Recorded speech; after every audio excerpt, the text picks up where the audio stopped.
Então, eu vou dar. Perfeito. Então, vou dar início aqui. Vou aumentar a tela e a gente começa. Depois que eu finalizar a explanação, aí eu vou para o livro e a gente discute um pouco o nosso cronograma. Quer dizer, eu vou ter que ir para o livro agora, né? Esse aqui é o de discreta. Deixa eu ir lá na sala. Depois a gente parte para a revisão. Então, eu vou apresentar aqui.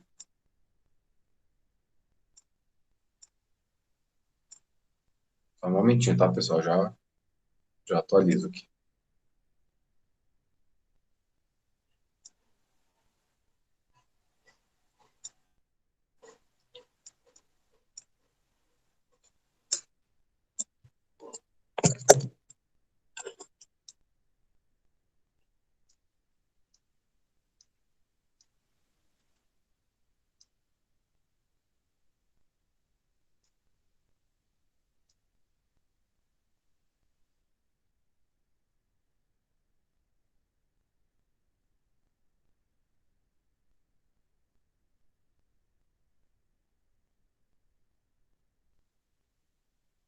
Pronto, agora eu acho que.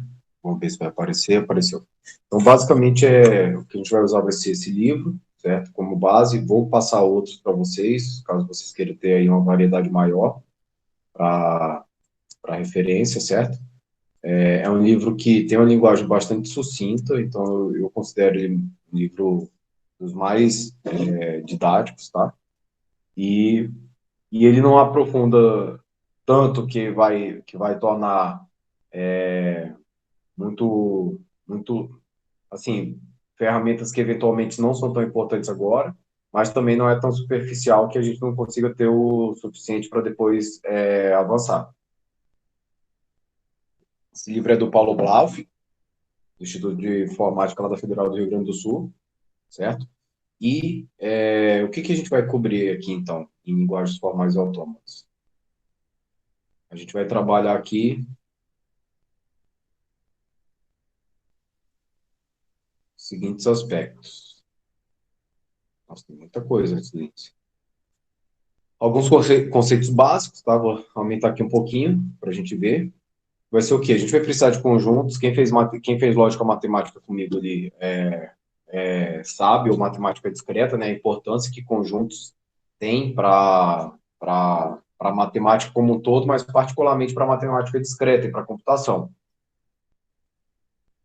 Então, a gente vai precisar trabalhar conjuntos, relações, funções, a parte de lógica, como eu falei, que é o que eu vou fazer agora, técnicas de demonstração, certo? Então, quem fez matemática discreta comigo sabe que está lá no início do curso, né?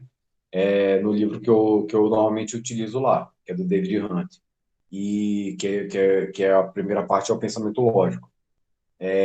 Aí a gente começa a entrar nos conceitos básicos, efetivamente para a matemática discreta, que é trabalhar as linguagens formais também, né? Perdão, linguagens formais para os autômatos, que é trabalhar os alfabetos, palavras, linguagens gramáticas. Aí alguns exercícios, certo?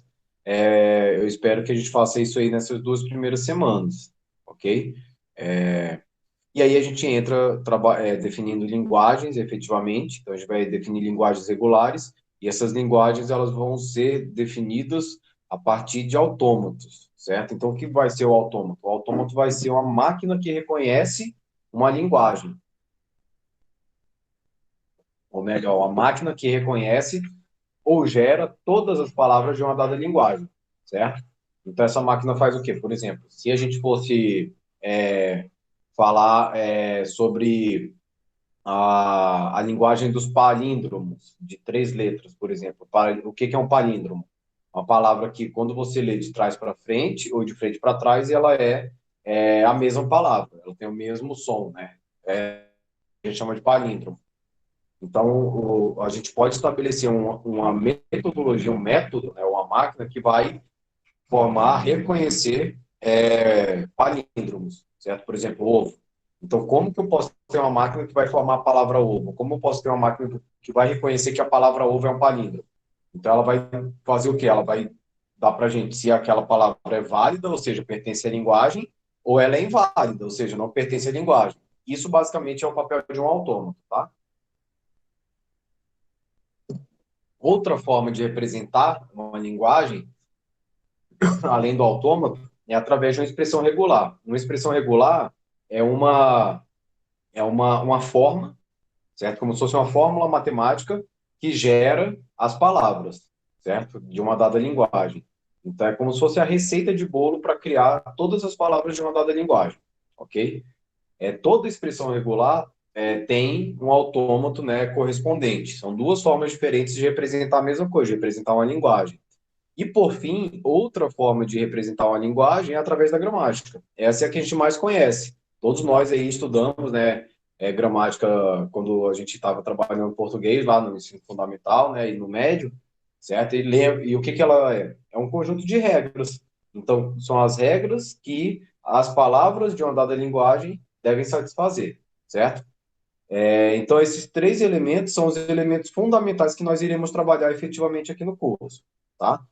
Autômatos, expressões regulares e gramáticas, né? No caso, a gente pode também estender, né, esses conceitos para outros tipos de linguagem. Então, a gente tem as linguagens regulares, eu vou entrar, né, em mais detalhes depois, mas já dá para ter uma ideia do que regularidade está associado a padrão, né? E temos as linguagens livres de contexto, certo? E aí é um passo além em que a gente vai ampliar aí a nossa complexidade, certo? A gente vai trabalhar com árvores de derivação, com formas de simplificar as gramáticas, né, as regras. Então, a gente pode, para gerar uma linguagem, a gente pode começar a pensar uma série de regras. Mas será que existe alguma forma de simplificar, de sintetizar essas regras, para que elas não sejam, por exemplo, prolixas, repetitivas, né, ou ter mais de uma regra que seja equivalente? Formas normais, e aí as duas principais, forma normal de Chomsky e forma normal de Greibach. E aí a gente vai trabalhar a recursividade, certo? Autômatos de pilha, que está associado à forma de trabalhar a memória, né? Linguagens livres de contexto, as suas propriedades. E aí a gente começa a trabalhar alguns algoritmos de reconhecimento para essas linguagens, certo? E por fim, a gente parte para linguagens enumeráveis recursivamente e sensíveis ao contexto. Isso vai levar a gente também a começar a trabalhar o estudo de complexidade, certo? Então, aí vai entrar máquinas de Turing, é, linguagens recursivas, gramática, uma extensão da gramática, né? A gramática é restrita, linguagens sensíveis ao contexto, certo? E aí, por fim, a máquina de Turing com fita limitada. E aí a gente fecha com hierarquia de classes de linguagens e as nossas conclusões, certo? Então vai ser uma longa jornada, porque são muitos conceitos novos, certo? Então é muito importante que vocês realmente dediquem seu tempo para esses capítulos um e 2, porque eles vão ser as bases, a base matemática, capítulo um, e a base das linguagens formais, a linguagem regular, certo? Se vocês compreenderem esses dois aspectos, vai ser muito mais simples a gente conseguir avançar nos outros três. Tudo bem até aí, pessoal? Se quiserem fazer algum comentário, pode ficar à vontade. Só abrir o áudio. Tudo bem, professor. Beleza? Bom, então vamos lá. Esse link ele já está lá na sala, tá? O link do livro aqui. E hoje, basicamente, eu vou dar uma passeada pela parte do contexto histórico e um pouquinho da parte de lógica. Aí, na semana que vem, eu vou tentar pegar com vocês conjuntos, tá? Grafos e relações, certo? Então, eu vou voltar para a minha apresentação. Assim que eu achar ela aqui. Agora eu gosto, agora vai.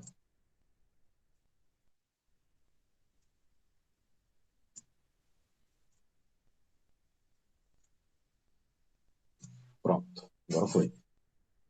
Bom, então o que que a gente vai fazer, conforme eu tinha falado? A gente vai primeiro, né, compreender o contexto histórico para as linguagens formais e autômatas. Então, o nascimento, efetivamente, de um computador está muito longe da nossa ideia, da ideia que a gente tem hoje, de ser uma máquina, né? Uma máquina real, que tem corrente, tensão, né? Que tem transistores, que tem, né, processadores, memória e tudo mais, certo? Isso, na verdade, é uma realização do que efetivamente na teoria de autômatos, ou seja, dentro do contexto matemático, né, a gente chama de um computador. Então, computador, quem tem ideia, eu sempre refiro que é importante a gente saber o significado das palavras. Em geral, na ciência, a gente dá palavras que tenham a ver com o objeto que a gente quer nomear, com objeto matemático, né, ou com objeto físico, por aí vai. Então, qual é a ideia de um computador? Onde que a palavra computador tem significado para vocês, além de representar essa máquina que tem tela, teclado, hardware e software? Matheus, ou qualquer um que possa contribuir? O que vocês Para entendem? mim, um computador é qualquer peça que consegue executar uma instrução que você passar para ela de forma automática. Certo, beleza. Heitor que falou, né? Beleza, mas ainda tá, ver que a nossa ideia sempre está associada muito ao objeto, né? Que a gente está lidando. Mas a palavra em si, computador, qual será que é a origem dela? Hum?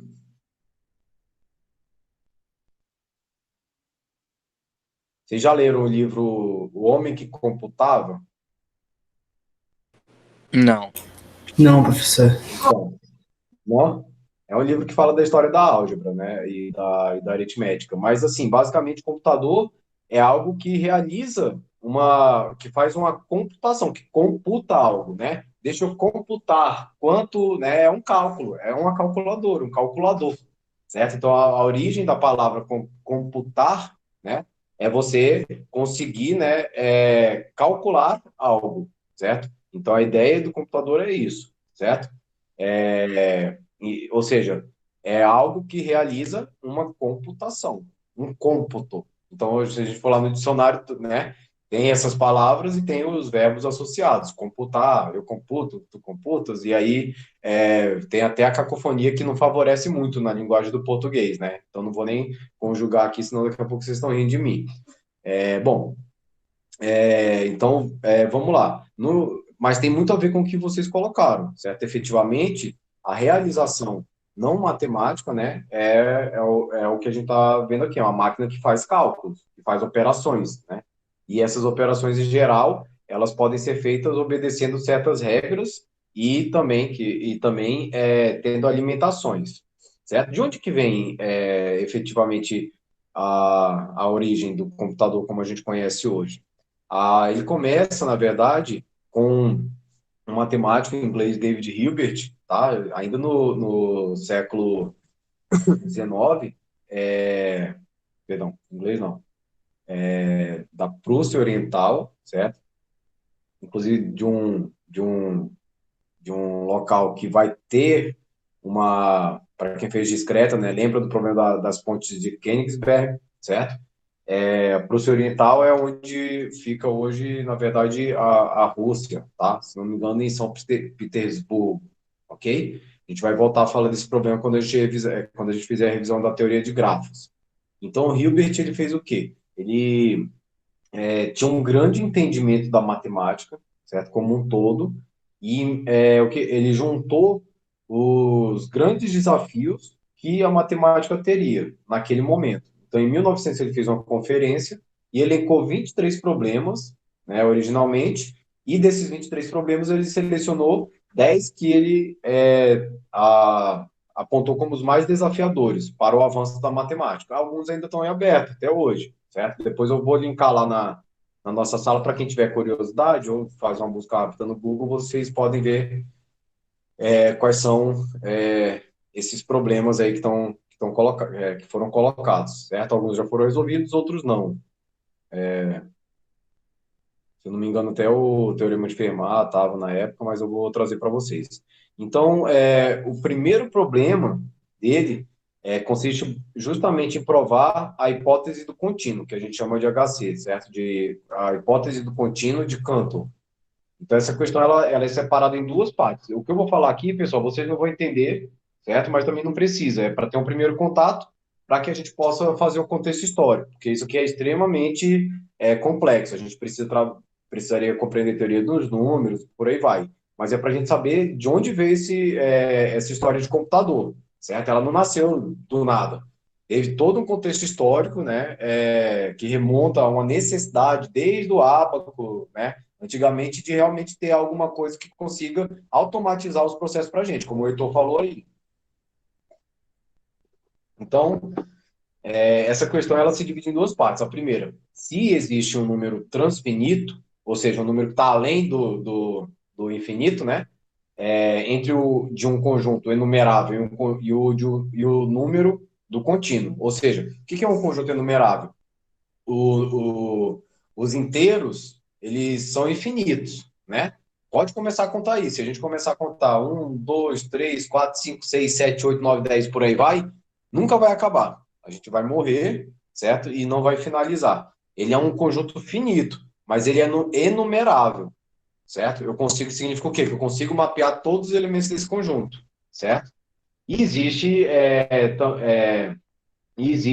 aquele infinito não enumerável, que é o caso do contínuo. Toda vez que eu pego dois números reais, no meio deles eu vou ter um outro número real. Entre esse número aqui que está e esse número que eu achei no meio, eu tenho outro número no meio. Então ele não é enumerável, certo? Então são dois tipos de infinitos diferentes. O que vocês acham disso? Faz sentido?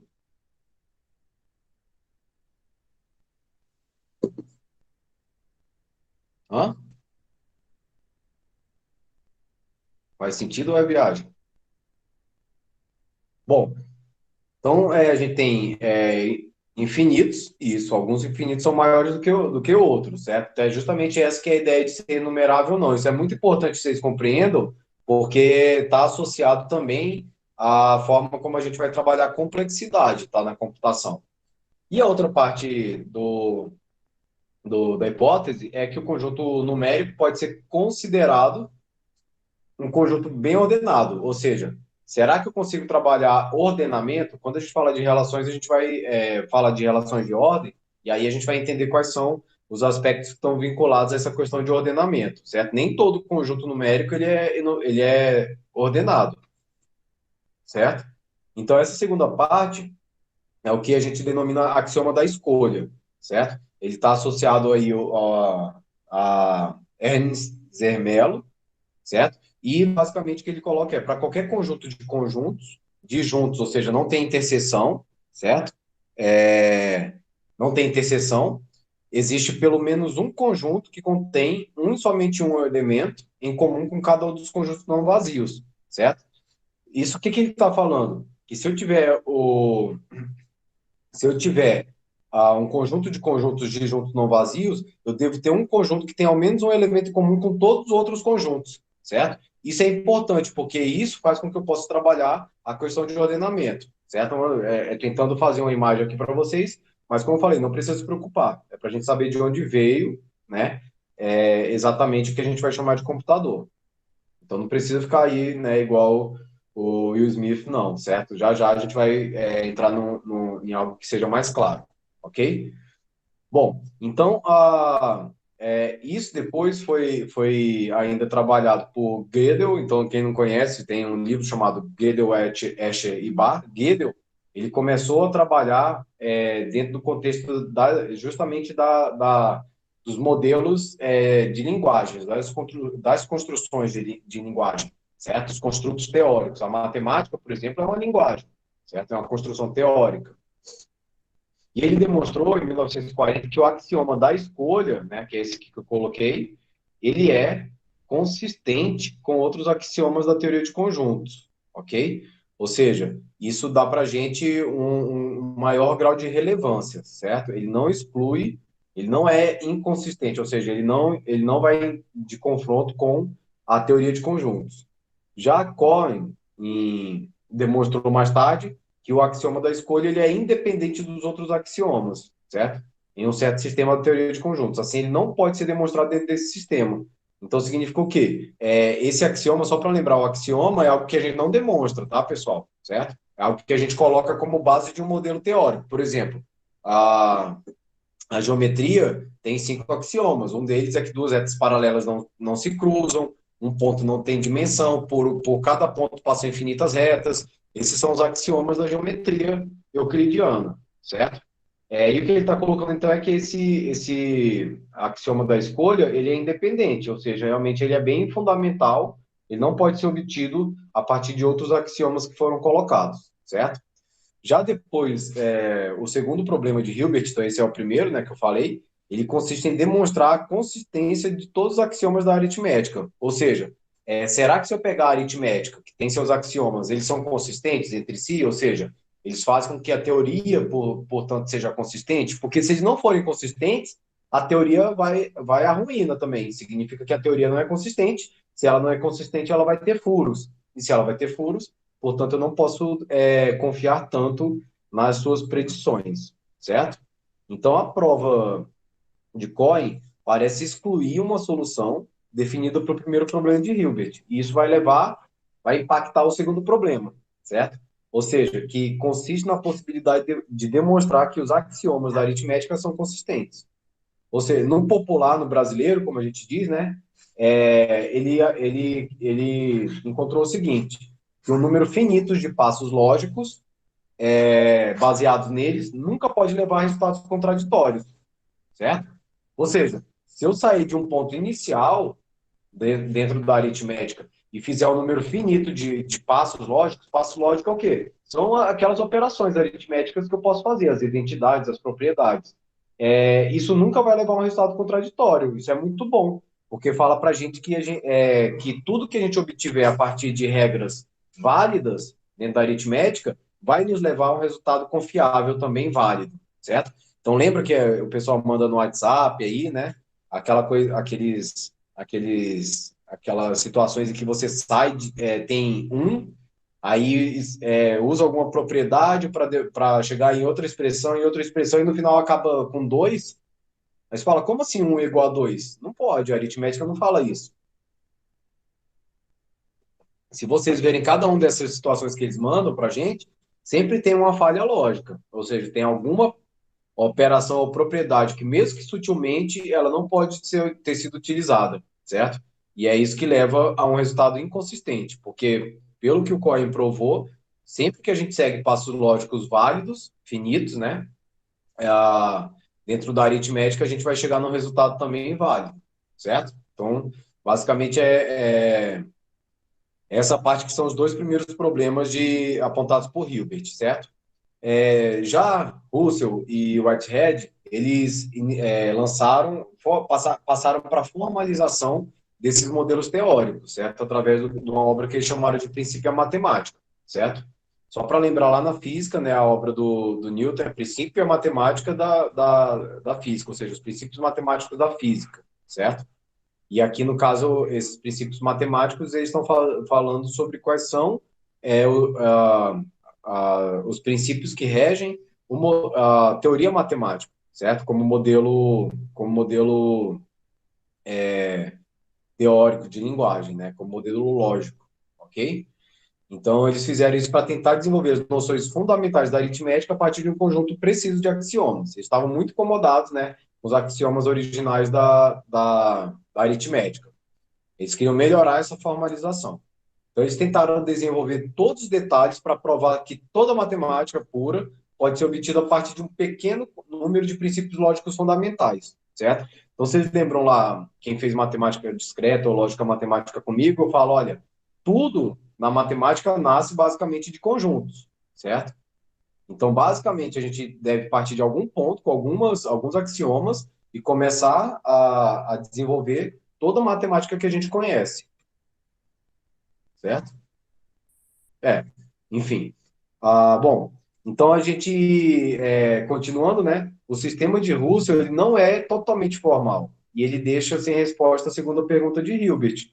Então, como pode montar um sistema que vai descrever a aritmética, né, formalmente, mas ele não consegue mostrar que a aritmética é consistente? Ou seja, se eu saio do ponto inicial usando um número finito de passos lógicos válidos, eu chego a um resultado também válido, certo? Isso o sistema teórico de Russell não conseguia englobar. E aí Gödel, então, tentou resolver essa questão e ele foi levado a uma conclusão que eu acho que nem ele esperava, certo? Então, o que ele acabou demonstrando? Tentando demonstrar a consistência da aritmética, ele acabou mostrando que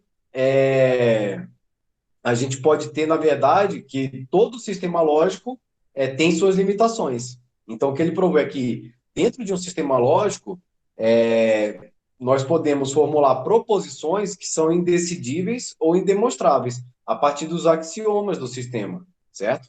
Essa limitação, na verdade, está fazendo o quê? Ela está afirmando que a gente pode enunciar equações ou problemas que a gente não pode obter a solução. A gente pode até provar que existe a solução, mas a gente não consegue expressar essa solução, ou obter essa solução, certo? Então, significa que, em última instância, que existe uma limitação no modelo teórico.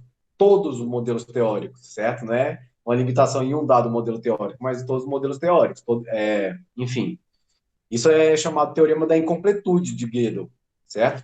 E basicamente ele demonstra como as linguagens são limitadas para descrever o que elas mesmas apresentam, certo? Então a gente pode ir além. Mais modernamente, né, mais avante, Wittgenstein ele aborda a capacidade de representação das linguagens perante a realidade. Então ele já vai um passo além. Uma coisa é a consistência da linguagem, outra coisa é como que uma linguagem pode descrever a realidade a qual ela se propõe, né? A descrever. Toda linguagem quer descrever uma realidade. Então, se eu venho aqui, por exemplo, na tela e desenho um sol, ou desenho isso aqui, o que que vocês podem falar que é isso aqui? Não é o coronavírus, tá, pessoal? É o Sol. Mas, na verdade, isso não é o Sol, certo? Isso aí é uma representação do Sol. Qual é a linguagem que eu estou usando? É a linguagem de traços geométricos, né? Linhas, círculos, semicírculos e por aí vai. Compreenderam a diferença entre linguagem e realidade? Tudo bem? Ficou claro, pessoal? Certo, professor. Isso é Beleza, Renan. Porque isso é muito importante. A gente tende a associar que a linguagem, ela em si é a realidade. Muitas pessoas tendem a associar que os modelos teóricos, eles em si também são a realidade. E isso é um risco, porque, na verdade, eles têm limitações. E a realidade, em princípio, ela é única, a realidade do mundo, certo? Isso leva a várias reflexões filosóficas, mas que não é aqui o nosso objetivo, certo? Então, Wittgenstein, no seu trabalho intitulado Tratados Lógico-Filosóficos, ele conclui justamente sobre a limitação da representação da linguagem, certo? Então, ele finaliza num livro que é todo feito com passos lógicos, que ele enumera todos esses passos, ele inicia lá definindo o que é coisa, é bem abstrato, certo? Mas, no final das contas, ele obtém a seguinte conclusão: daquilo que não podemos falar, devemos calar. Ou seja, essa frase, na verdade, está expressando que existem coisas no mundo que a gente não pode representar na linguagem, certo? E para todas as linguagens. Então, no português, por exemplo, quando um poeta ele constitui uma poesia, ele pensou, ele sentiu alguma coisa. Por mais que a gente queira ler, recitar, dar entonação e compreender o que ele quis dizer, a gente nunca vai acessar a realidade do que ele sentiu, certo? Então é justamente porque a linguagem portuguesa, apesar dela tentar descrever o que a gente sente, o que a gente pensa, o que a gente vê, o que a gente experimenta, ela tem sua limitação. E a grande questão é que isso foi provado matematicamente. E aí é muito interessante. Como é que a gente pode provar matematicamente que a matemática é limitada, certo? Para vocês verem quão poderosa ela é, certo? Bom, agora saindo então desse contexto histórico, que vai levar efetivamente a. E aí, por que que isso leva à nossa ideia de computador, certo? Porque a gente vai querer, se a gente vai querer formalizar um modelo que faz contas, que automatiza tarefas, como foi dito por vocês ali no começo, né? Que seria um computador, a gente quer compreender quais são as limitações desse modelo, certo?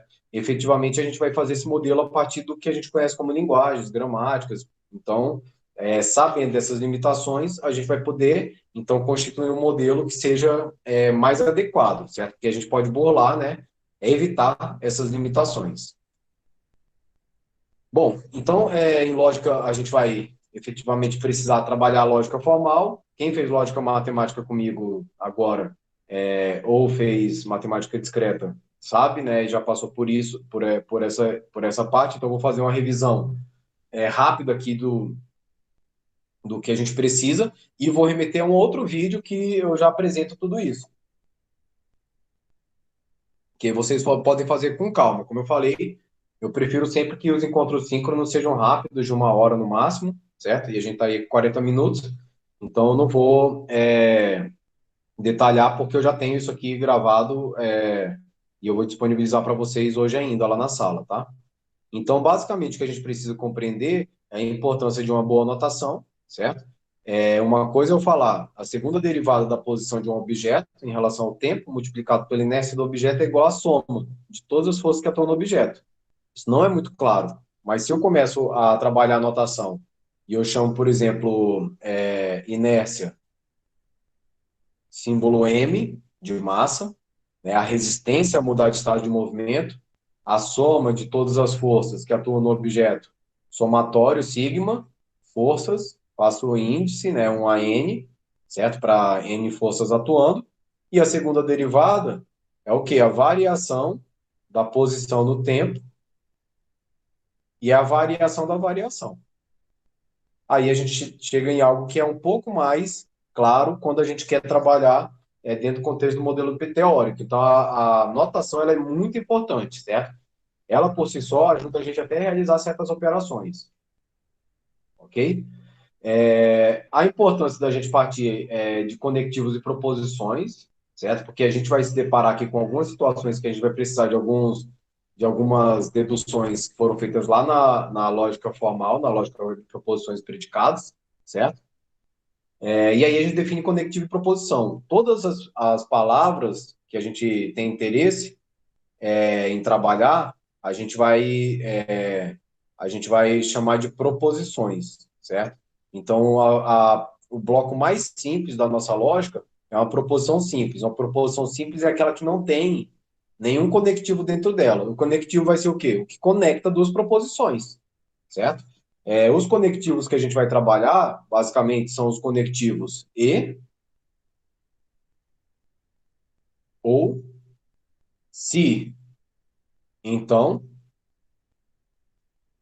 se e somente se,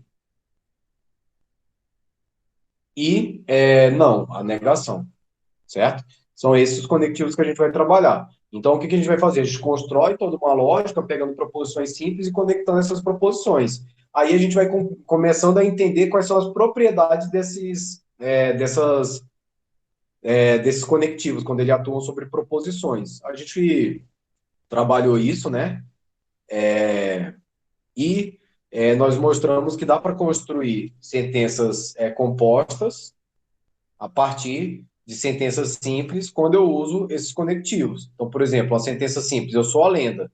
Por que ela é simples? Porque não tem nenhum conectivo aqui dentro, não tem nem e, nem ou, não vale esse sou, o ou do sou aqui, tá, pessoal?